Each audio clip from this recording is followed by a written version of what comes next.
Je m'appelle Sophie Maréchal, je suis chef de cabinet du premier échevin de la ville de Namur, qui a comme compétences l'aménagement du territoire, l'urbanisme, la régie foncière, l'énergie et la citadelle. La politique, elle est simple, c'est freiner l'étalement urbain. Donc l'étalement urbain qui est cet éparpillement de l'habitat sur l'ensemble du territoire. Donc cela cause des problèmes sociaux, donc avec des populations plus fragilisées qui se retrouvent généralement en centre-ville, les plus riches à l'extérieur, des problèmes environnementaux avec une augmentation des circulations automobiles et donc une dégradation de la qualité de vie sur les axes de pénétration vers la ville, et des problèmes économiques de gestion des pouvoirs publics, des infrastructures routières, d'égouttage, de services et d'équipements publics qui ne savent plus être distribués équitablement au sein de la commune. L'outil principal pour la mise en œuvre de cette politique d'aménagement du territoire, c'est incontestablement le schéma de structure. Donc, le schéma de structure, c'est un mot un petit peu barbare pour désigner un document qui en fait doit planifier le futur développement de la ville pour les 20 prochaines années. Donc, il faut savoir où on va placer les nouveaux commerces, les nouveaux habitats, tout en favorisant les modes de transport alternatifs, permettre ainsi une ville plus équitable, plus écologique et moins dépendante de la voiture. J'ai commencé en fait à travailler ici en décembre 2006 comme attachée de cabinet pour les matières spécifiquement de l'aménagement du territoire.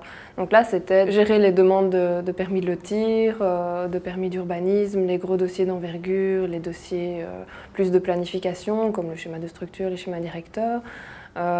Préparer la semaine de l'aménagement durable, des choses de ce genre-là.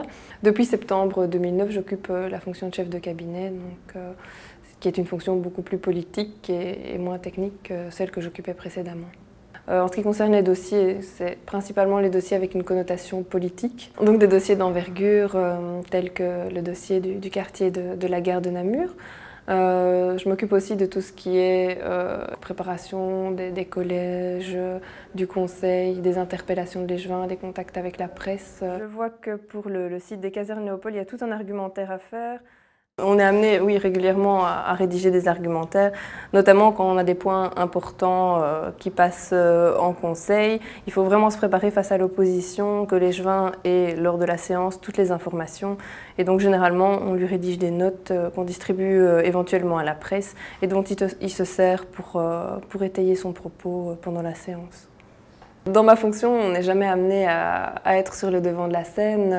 C'est vraiment un travail en coulisses, d'analyse et de conseil de l'homme politique. Donc, les études de géographie, elles permettent d'avoir cette vue globale et transversale sur les dossiers. Donc, on ne laisse rien au hasard, on aborde vraiment toutes les thématiques, donc, que ce soit d'un point de vue plus social, économique, environnemental. On balaye vraiment tout et on donne les informations à l'homme politique pour qu'il puisse prendre, lui, les bonnes décisions.